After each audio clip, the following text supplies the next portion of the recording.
My name is Paul Williver. I'm the owner of Pinellas Power Products. And this is the installation instruction video for the generators that use the 135cc engine that, I'm going to butcher this name, but at any rate, I think it's Chongqing Dingqing. It's a Chinese company that makes engines. At any rate, this engine is used on the Max Peating Rod MSR 3500. It is also used on the Pulsar PGD 40 ISCO and probably several other generators that I'm not familiar with yet at the time. At any rate, this kit will allow you to hook this generator to any size external fuel tank that you wish, and it is not a gravity feed system. It uses a pump. We'll go ahead and get started on it.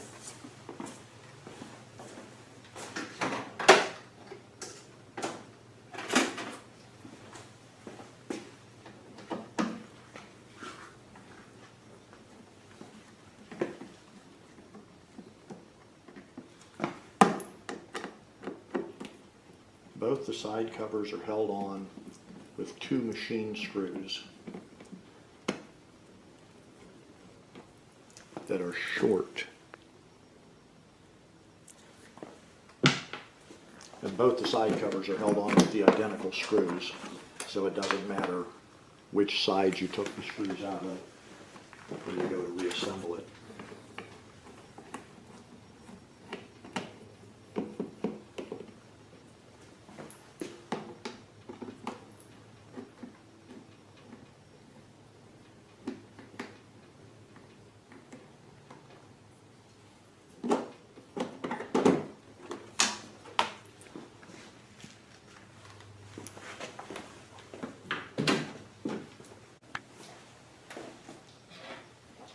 Next step is I'm going to take a set of forceps, and that's to clip the recoil start rope so it doesn't try to retract on us.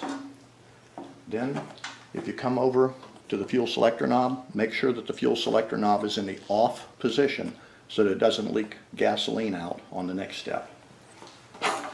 Then if you come over here, you'll notice that there are two fuel hoses that go to the back of the fuel selector valve. This one goes from the tank to the fuel selector valve, and this one goes from the fuel selector valve over to the carburetor. So we're going to undo this Corbin clamp. Squeeze the two tabs and slide it back. When we slide this hose off of this fuel filter, it's probably going to drip just a couple of drops of fuel.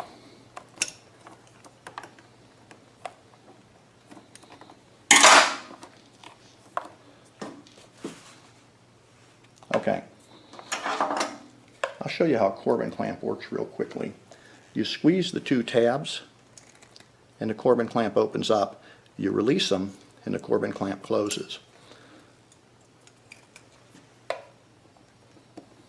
Okay, what we're going to do here is we want to find the exact point at which the fuel stops. Because if you come around the front, you'll notice that the fuel selector knob shuts off the spark and the fuel.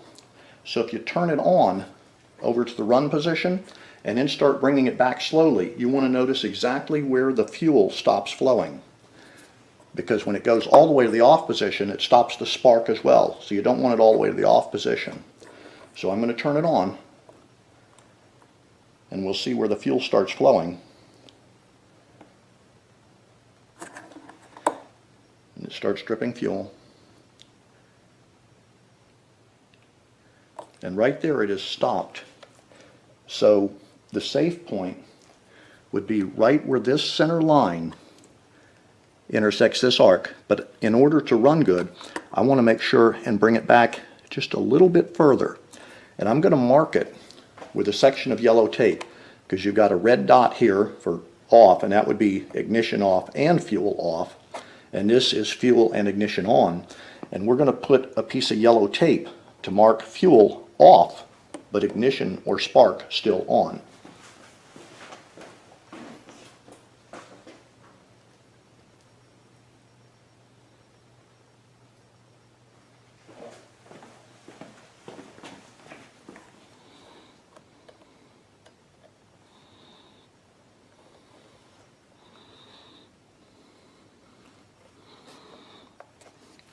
Now if you don't have yellow tape, you could use a scribe and scratch a line.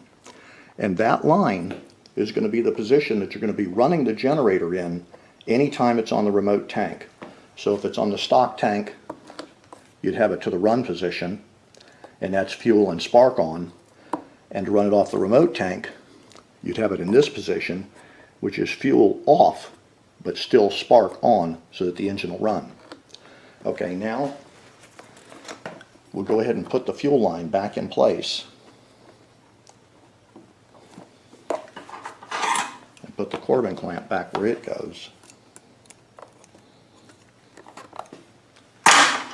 And then we'll make sure to put the fuel in the off position so it doesn't drip on us when we go to do the next section. Okay. The next part that we want to do is take this panel off. The entire generator housing side has to be removed in order to give you access to the valve cover.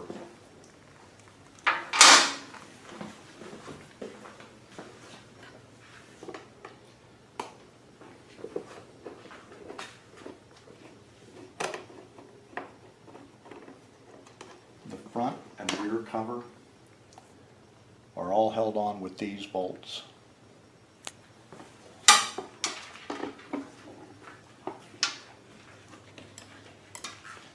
So the front has got 2 at the bottom, and then 1 on either side here, for a total of 4 on the front cover.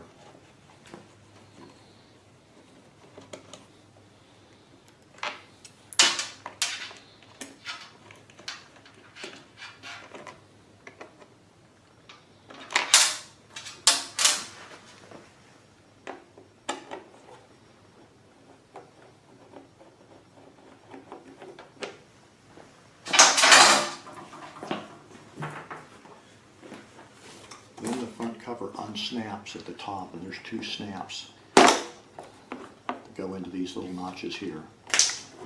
And that's as far as we need to pull the front cover off.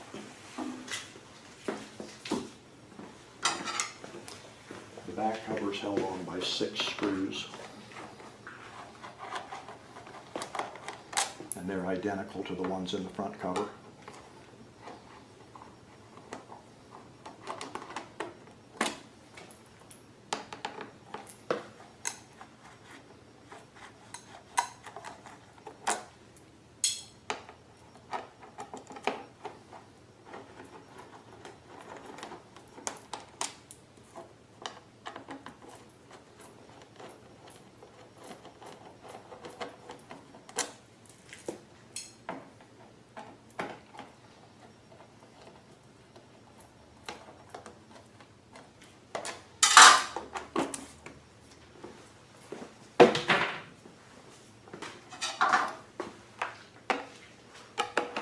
Then in the handle there are 4 more screws that are identical to the ones that were in the front cover and the rear cover.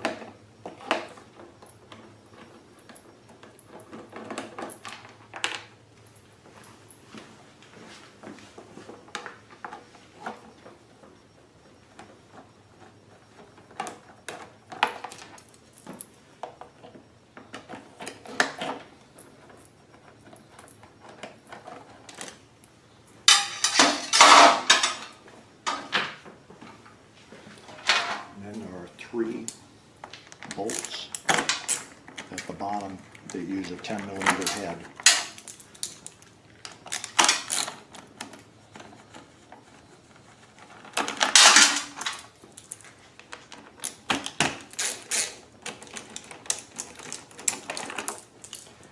These are shoulder bolts.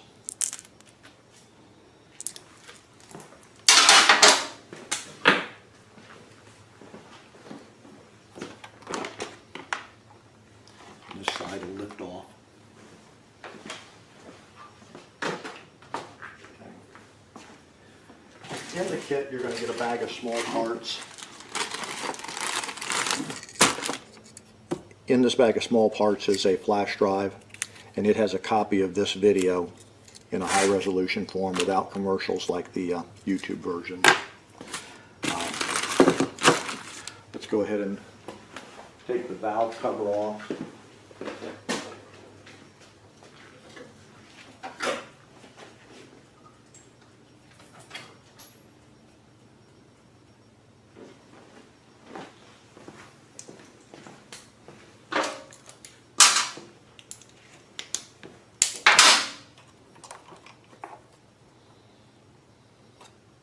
just set this hose aside temporarily. You will be reusing it. This little 4,000 watt generator is not as quiet as a lot of the 4,000s because it only uses a 145 cc engine, where typically 145 cc engines are going to be around the 2,500 watt range. So because they are using such a small engine on this, they have to spin it faster to make power. And then they're fitting that whole thing in the size cabinet that is normally used on a 2,000 to 2,200 watt generator. So the fuel tank on this is extremely small, which makes it almost necessary, if you figure it up real quick, that it takes 0.2 of a gallon per kilowatt hour. This generator at full rated load would use up the entire tank in just over 2 hours. Or if you only had a 1,000 watt load, it would run for about 4 hours before using up all the fuel. Okay, the first thing we're going to do is disable the valve, the PCV valve, or positive crankcase ventilation valve, and that way we can take advantage of the pulse wave that is created by crankcase pressure and vacuum as the engine is running.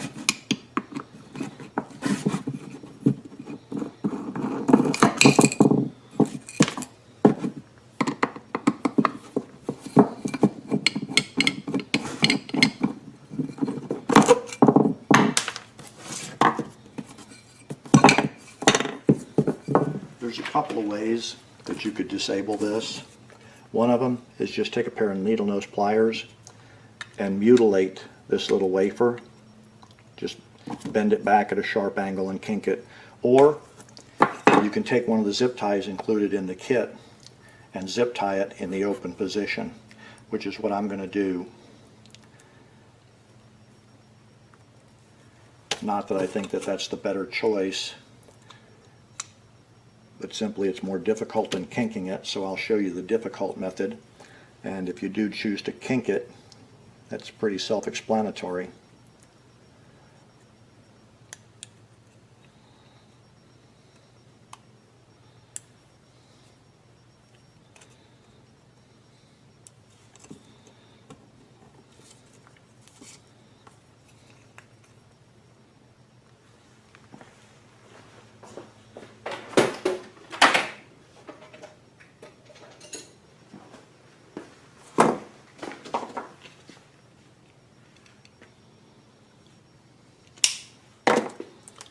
So what I've done is I've just zip tied this little wafer back against the stop, so that now,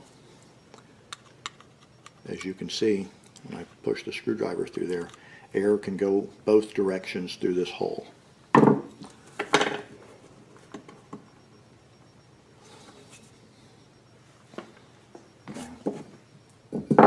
So now we'll go ahead and put this PCV plate back in place. You'll notice there is a small hole here. What that's for is you're going to have air and oil blown in here. This little sponge is supposed to allow the oil to cling to it and run down, and then it'll drip through this hole back into the engine again. This is probably as good a time as any to point out, do not overfill this engine or any engine oil level. Too much oil is really not a good thing. If the oil level is too high, it'll have a tendency to whip into a froth and lose viscosity, so it loses its lubrication ability, or it severely reduces the lubricating ability of the oil. The next reason not to overfill the oil, particularly in this issue, is because when the oil foams up like that, it'll start blowing the oil out through the crankcase breather here and into the dry side of the fuel pump, and the fuel pump will stop working and your engine will stall, and then you'll call me up and say my engine is stalling and I have no idea why, and we have to go through a whole series of troubleshooting on it. Let me show you something real quickly here on the oil level.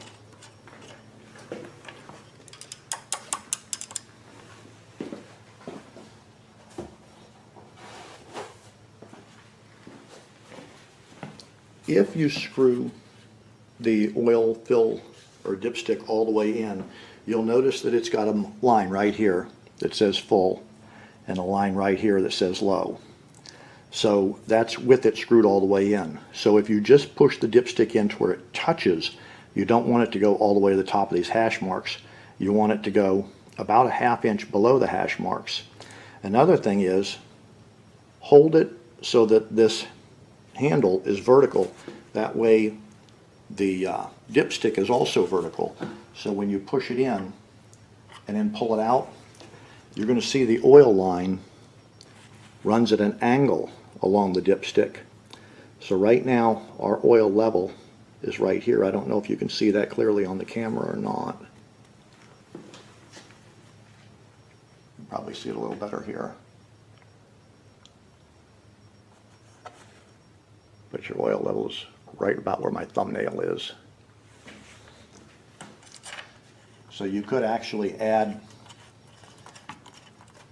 enough oil to raise that up by about a ¼ inch and still be safe. My kits come with a tube of black RTV silicone, so that if this gasket gets torn when you pull it off, you can use RTV silicone to put the gasket back on with. I'm not going to be using that at this time because I don't know how many times I'm going to have to reshoot this video, frankly. And I don't want gasket sealer all over the place.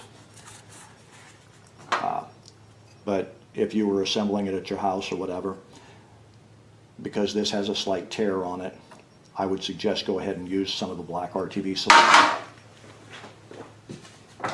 And that would be this tube right here.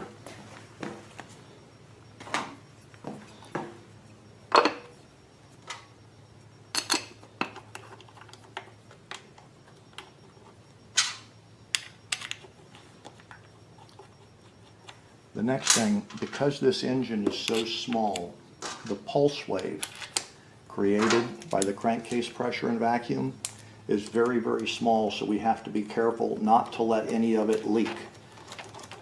So all the hoses, both the air side and fuel side, have to be clamped up well so that there's never sucking air in it or leaking air out.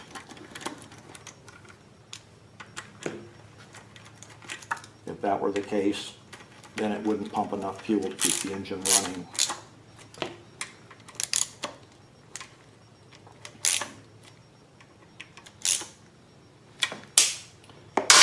Okay, this is the original breather hose, and it used to slide on to here and over here. As you can see. So what we're going to do, first step, is to take the fuel pump that was included in the kit.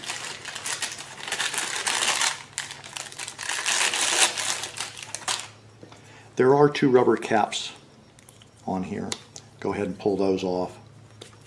There are arrows that are marking this is fuel in, this is fuel out, and this is the pulse line.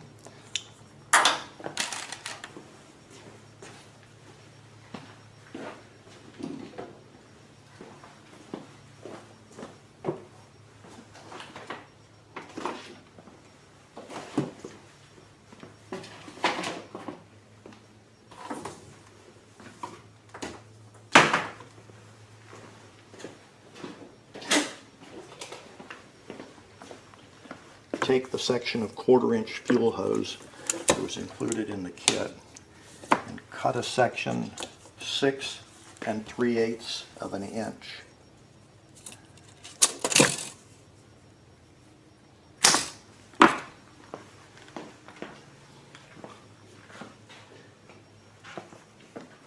Six 3/8 of an inch section will go on to the fuel input hose.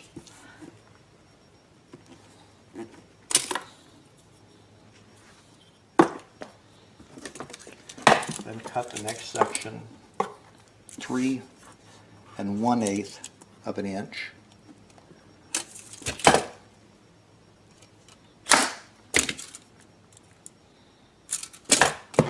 And that goes on the fuel output.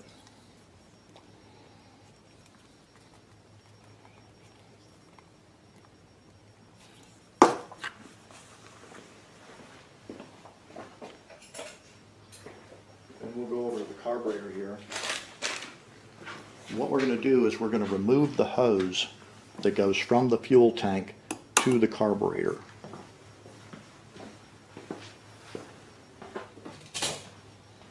I don't know if you can see that hose clearly. This one right here. Is the flashlight helping or hurting? Okay. What we're going to do is we're going to remove this Corbin clamp, and I'll remove the Corbin clamp and then I'll show you what a Corbin clamp is and how it works. And you can just rock the fuel tank over to give yourself enough room.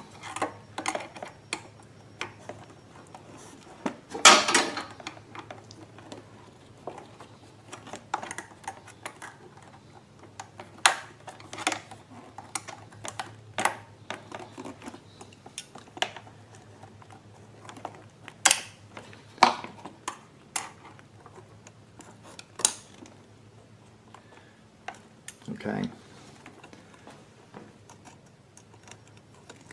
So this is a Corbin clamp. If you squeeze in on the two tabs, the clamp gets bigger. You release the two tabs and it comes back small.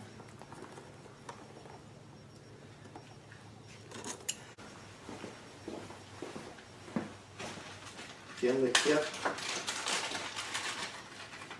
there is a 1/4 inch T connector. So I'm going to shove the 1/4 inch T connector into that stock hose, and then I'm going to use the stock Corbin clamp to clamp that off with right here.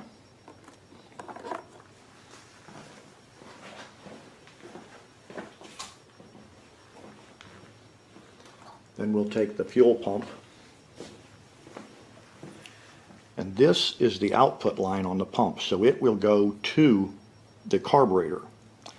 This is the input line, so it's going to go to that T connector right here.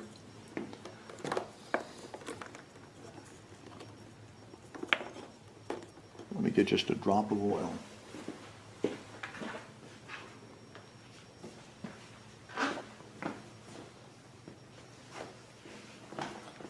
To make this just a little bit easier to slide onto that input of the carburetor.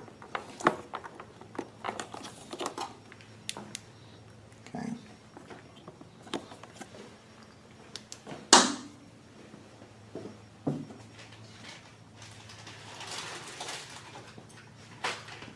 We're going to take 2 of the white plastic clamps that came in the kit and put them on that fuel line.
That was the clamp that was hidden behind the carburetor.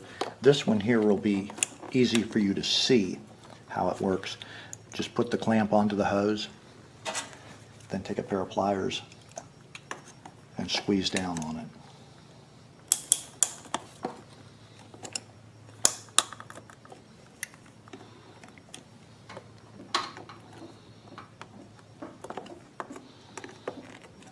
That's all there is to it.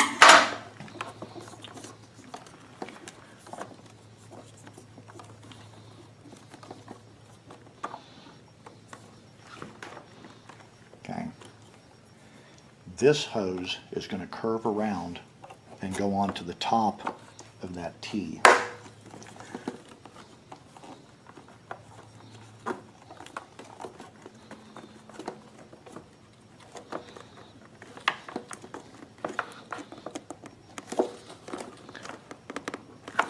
Like so.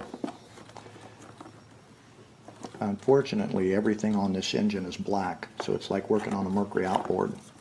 It's hard to see on film. I don't know if the camera or the light makes it better or worse. I'll let you hold the light, and you can use wherever you need it.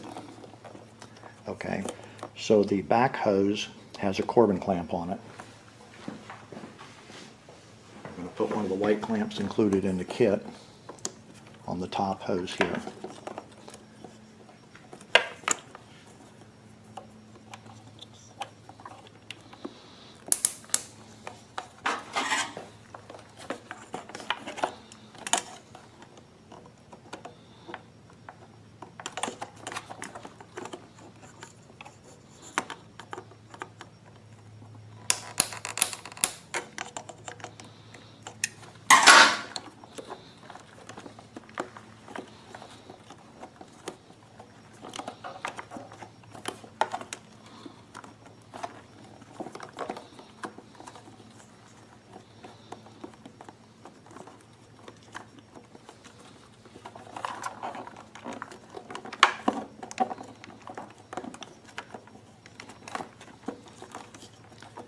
Okay, now what I'm going to do is take the remaining piece of hose and slide it on here and put a clamp on it and just leave it hanging out here.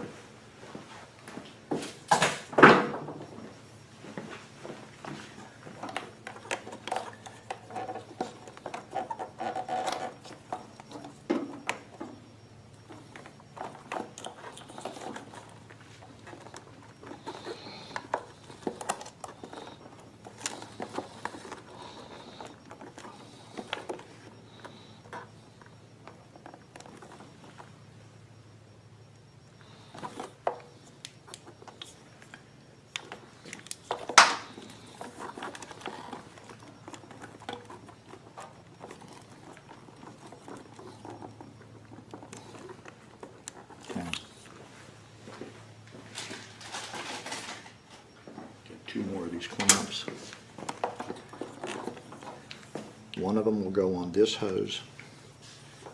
I'm going to face the retainer portion straight down on this clamp.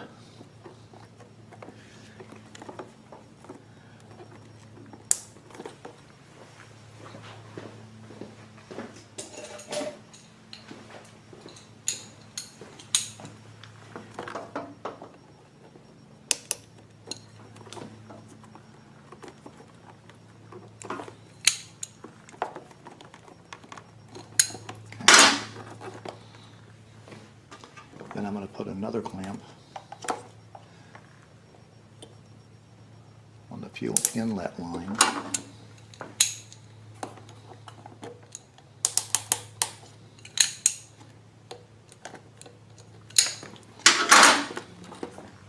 Okay. So now the fuel pump is going to sit right here.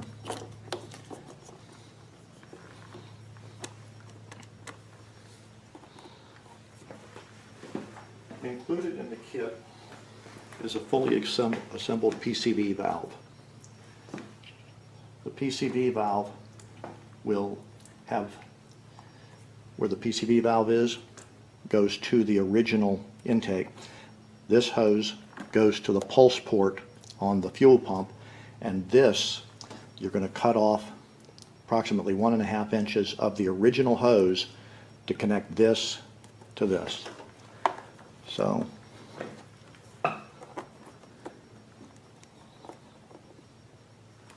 just a drop of oil on that too.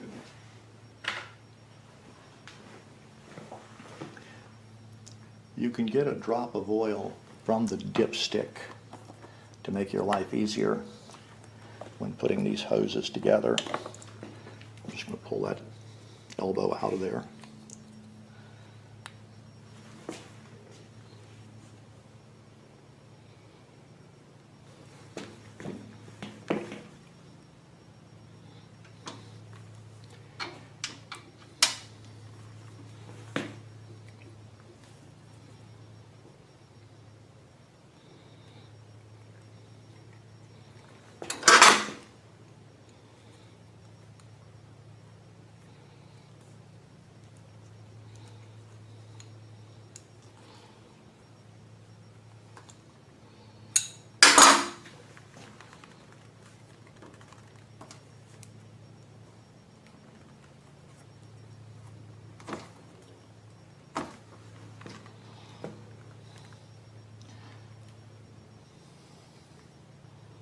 Definitely works better to pull that out first.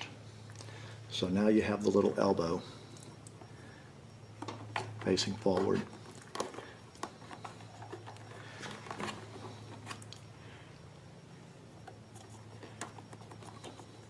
I'm going to cut this about 1/8 of an inch shorter.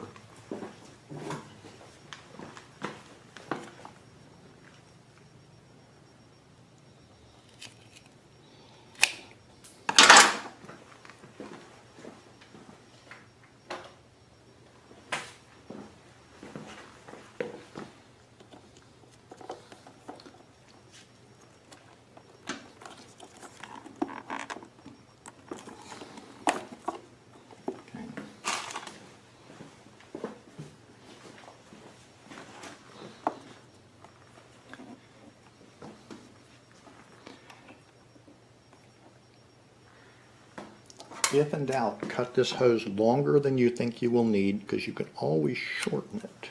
I'm going to push this all the way on.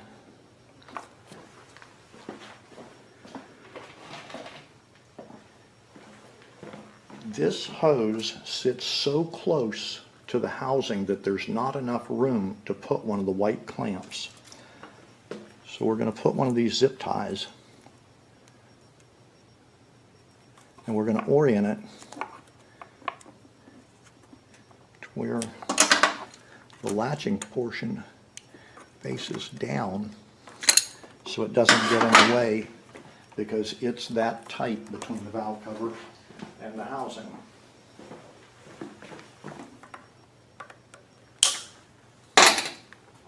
So now, okay, I'm going to say I cut that hose about 3/16 of an inch too long, and like I said, it's better to cut it too long than to cut it too short, because you can always shorten it, but you can't lengthen it. Just a drop of oil on that.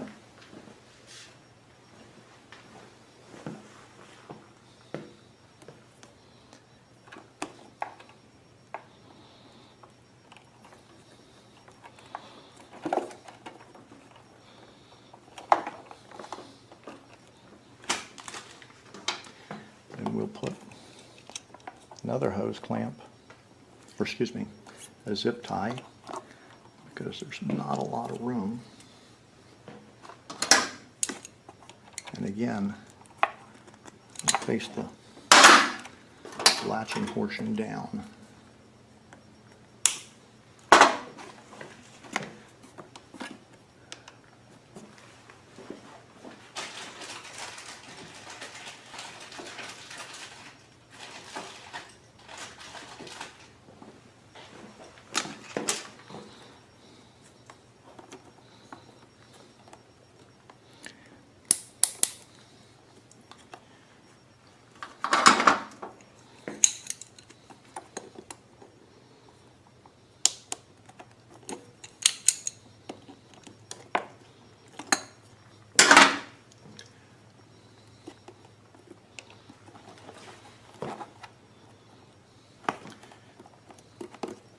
These two clamps need to be facing down also because there's a bracket on the housing that goes around this.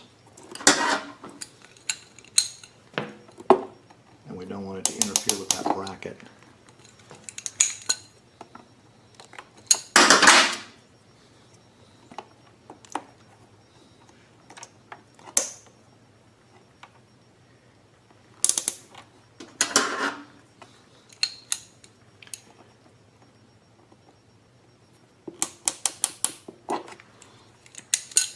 The hose clamps are nice because they are reusable. Unfortunately, the zip ties in the locations where you're going to have to use those because of clearance issues, the only way to undo the zip ties is to cut them.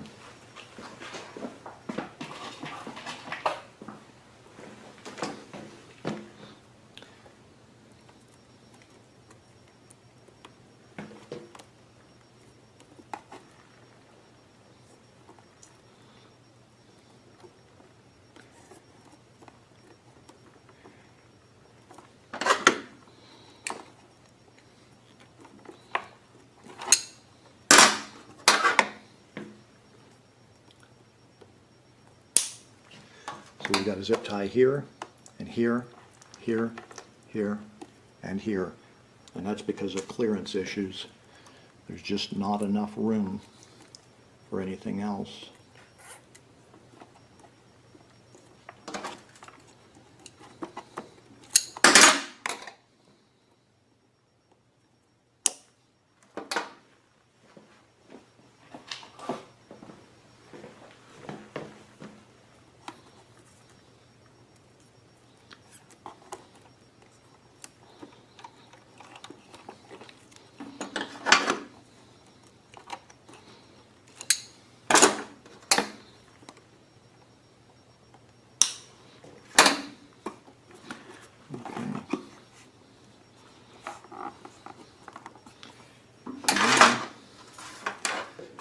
Go put the cabinet on.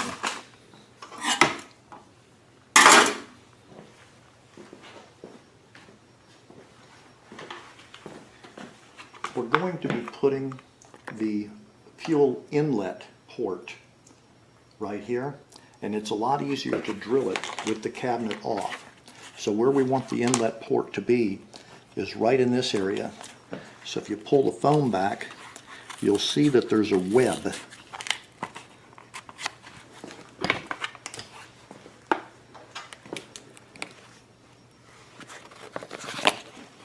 Right here.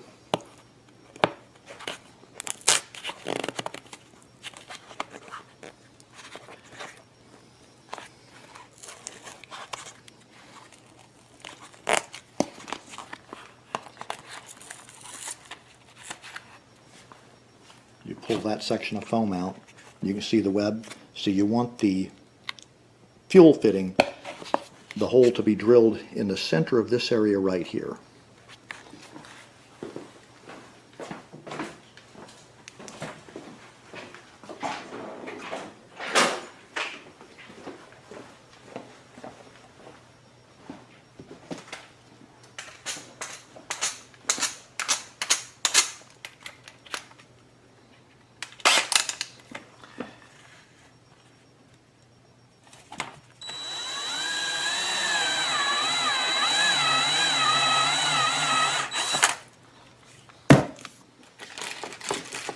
We want the hole drilled just barely big enough for this threaded area to go into. I don't want to go any bigger with the step drill, but I don't want it to go too big.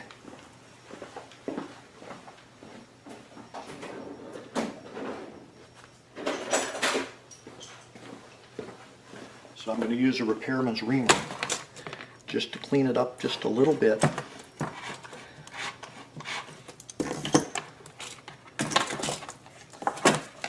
Without cutting it crazy. Oh, it's got to go just a little bit bigger.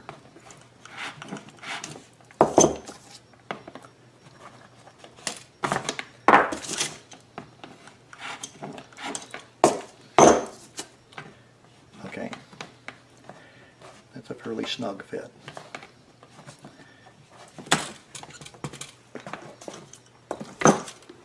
So now what we'll do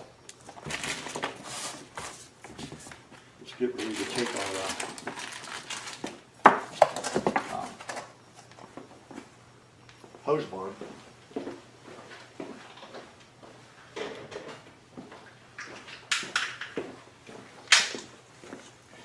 Take the Teflon tape that's included in the kit, and let me demonstrate this on one that's out in the open so you can clearly see it.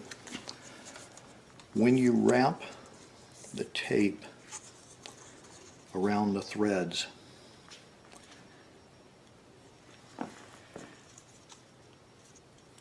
keep the tape from lapping over the end.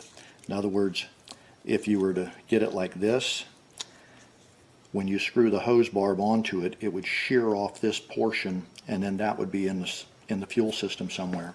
Incidentally, as you're facing the end of it, you want to wind it in a clockwise direction. That way when you're threaded on, it will get, the tape won't try to unravel and ball up on you. It'll actually stretch the tape out. So I'm going to hold this one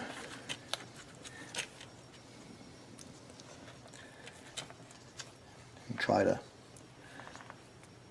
wrap it while it's in the housing, which is about the most difficult way to do it, but it makes sure that the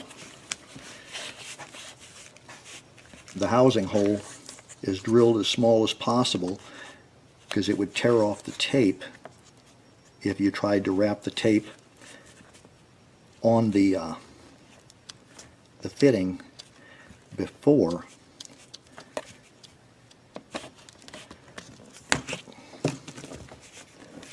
putting the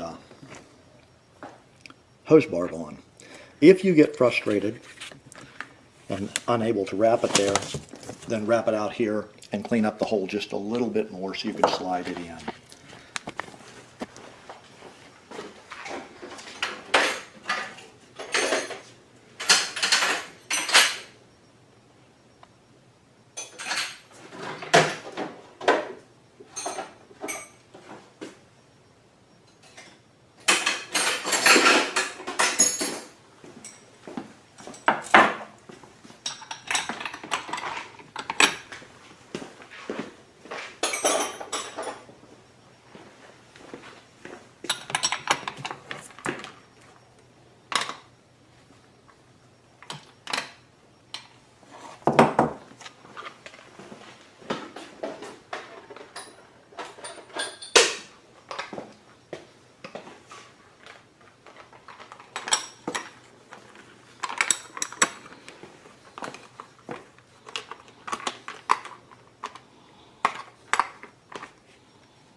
Now you see why I said to go ahead and assemble this before we put it on the generator.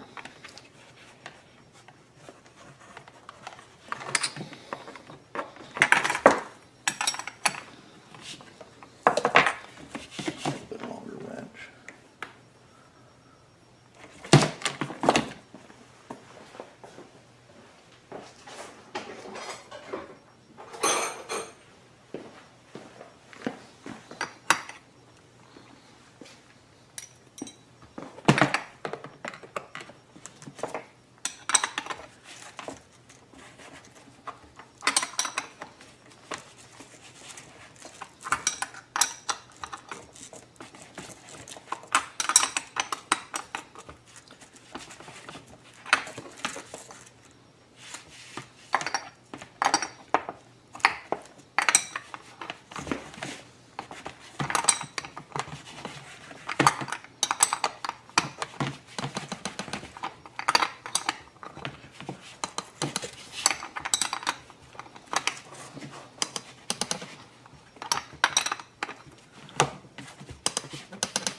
This is just a little bit tricky. There's a notch right here in this plastic cover that goes around this little tab, and then this goes right into this groove around this plastic or rubber grommet around the fuel pill.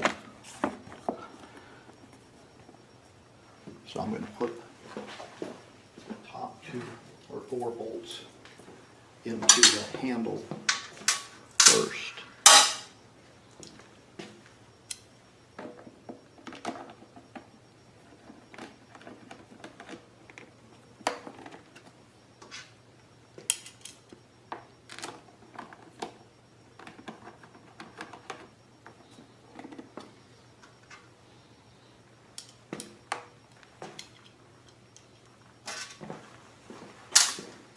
Remember, 2 go in from one side, the other 2 go in from the other side.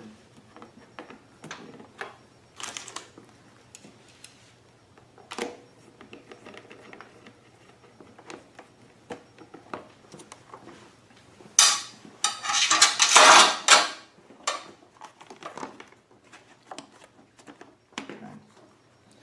Then we'll put the 3 bottom shoulder bolts in place.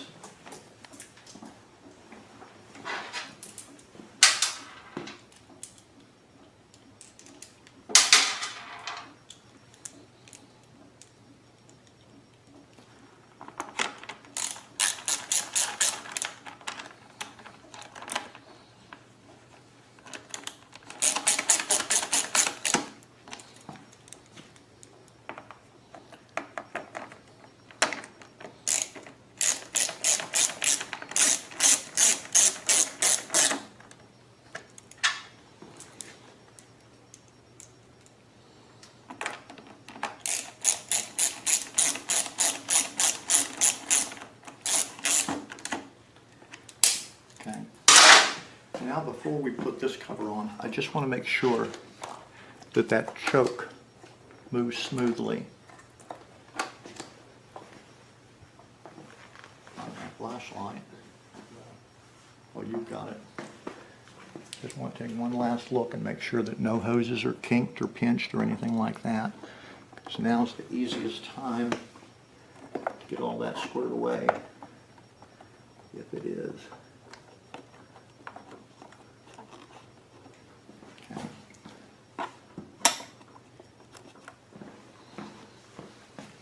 Okay.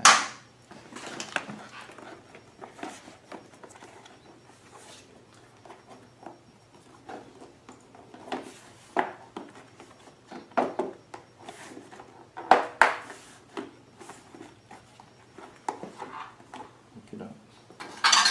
Get 2 more of those screws. And then the bottom of the front cover.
Okay. This is the fuel inlet hose right here.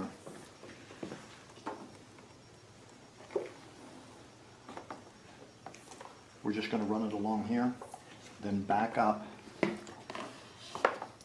and it's going to go onto the inlet port. So we're going to mark where we think it'll go. Go ahead and cut it.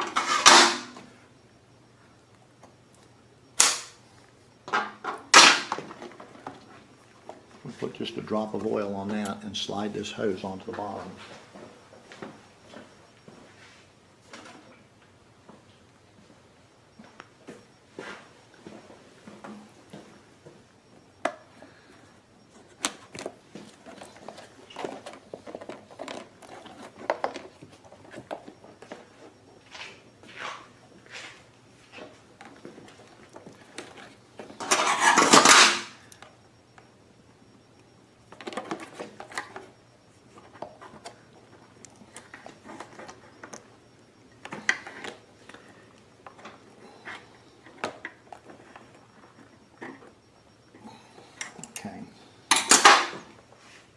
If you look in there now, you can see it clearly.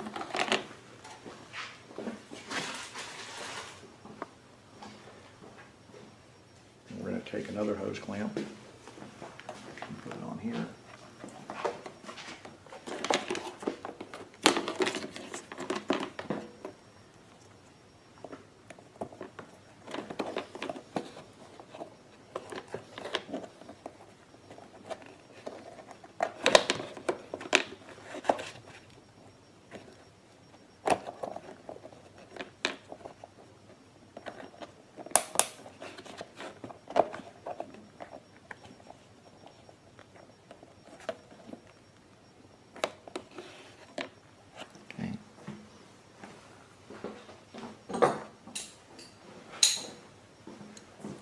I'm facing the fuel inlet port toward the front of the generator because I don't want it to snap on from the back and have it hanging down, or having the fuel line hanging down in front of the exhaust.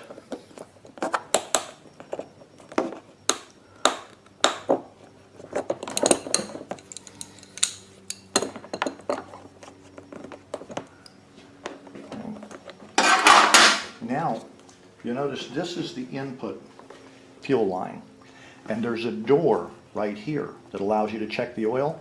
So what we're going to do is we're going to cut this hose, and we're going to put the fuel filter where you can see it through this service door.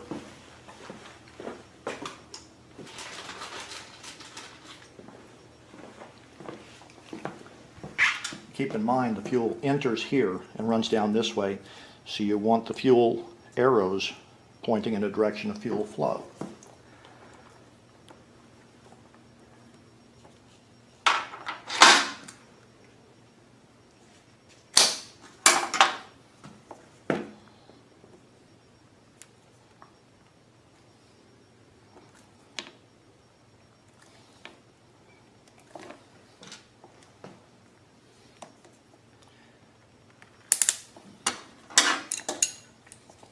What I'm going to do is I'm going to rotate it so that the sticker with my advertisement faces away from me so that I can see fuel in the filter for the purpose of servicing it later on.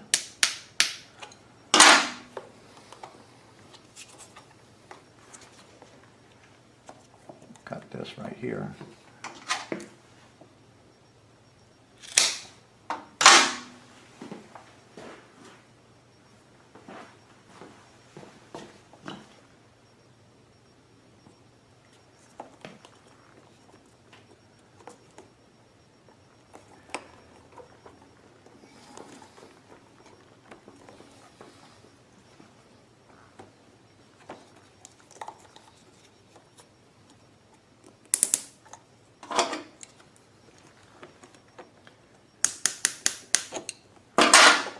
Okay,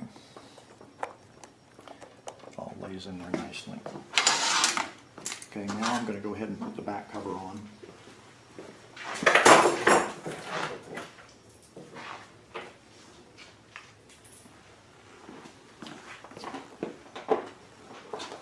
The back cover has a little clip here. It's a little bit of a trick to get it to hook on just right. That's why I put the bottom on first.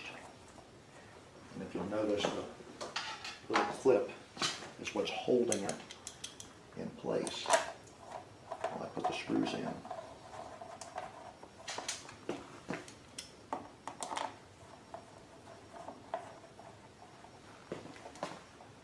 There are two more clips at the top, so I'm not going to put the center screws on. I'm going to bow this by putting my fingers in here and pulling out on the center to get this hooked in. And then we'll put the rest of the screws in loose.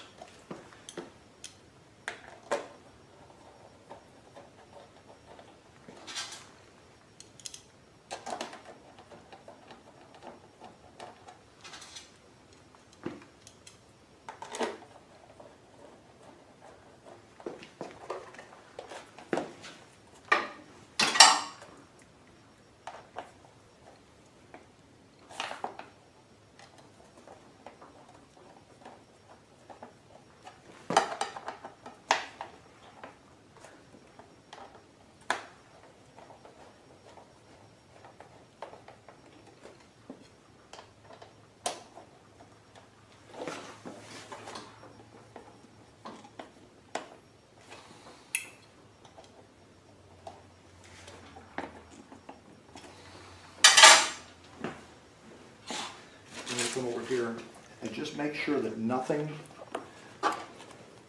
looks like it's going to be pinched, no fuel lines pinched or anything else like that. And we don't want this fuel hose to run over the recoil start rope. Otherwise, when you start that generator, the recoil start rope could touch the fuel line and cut it.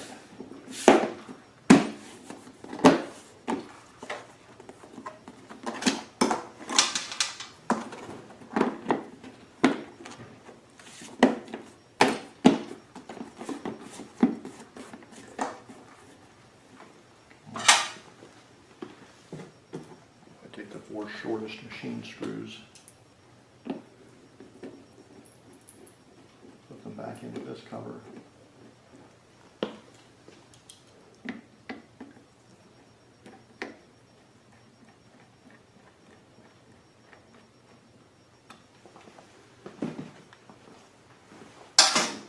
Take this cover, and once again, just make sure that there's nothing pinched. And here is the panel that you take off to check the oil level, and you can now see the fuel filter, unless you have chosen to put the fuel filter in a different location.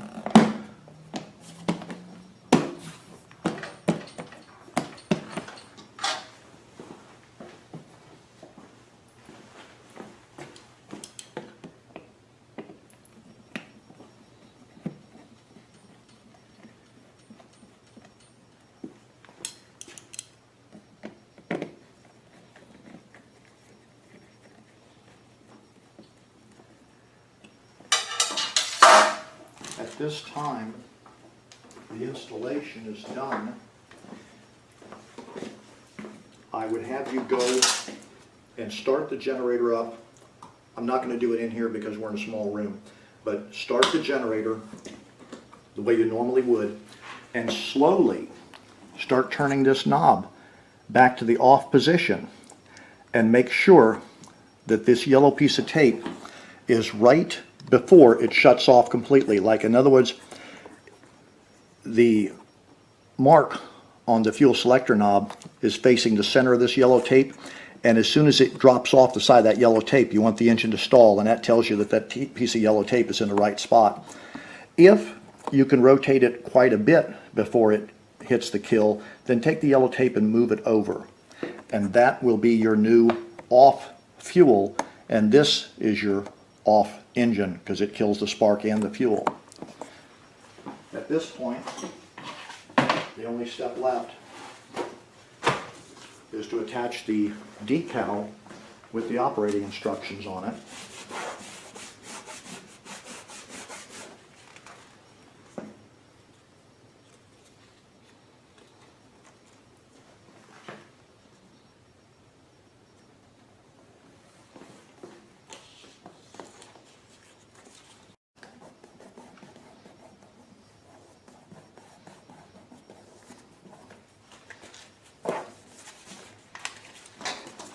That concludes the installation portion.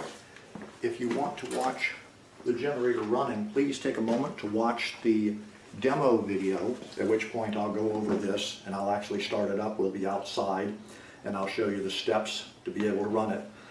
If you have any questions or comments, look in the section just below, the description section just below this video if you happen to be on YouTube. And it'll tell you to go to PinellasPowerProducts.com for any questions or comments. If you don't see the answer to your question on my website, please call me. That's why I'm here. I thank you for your time.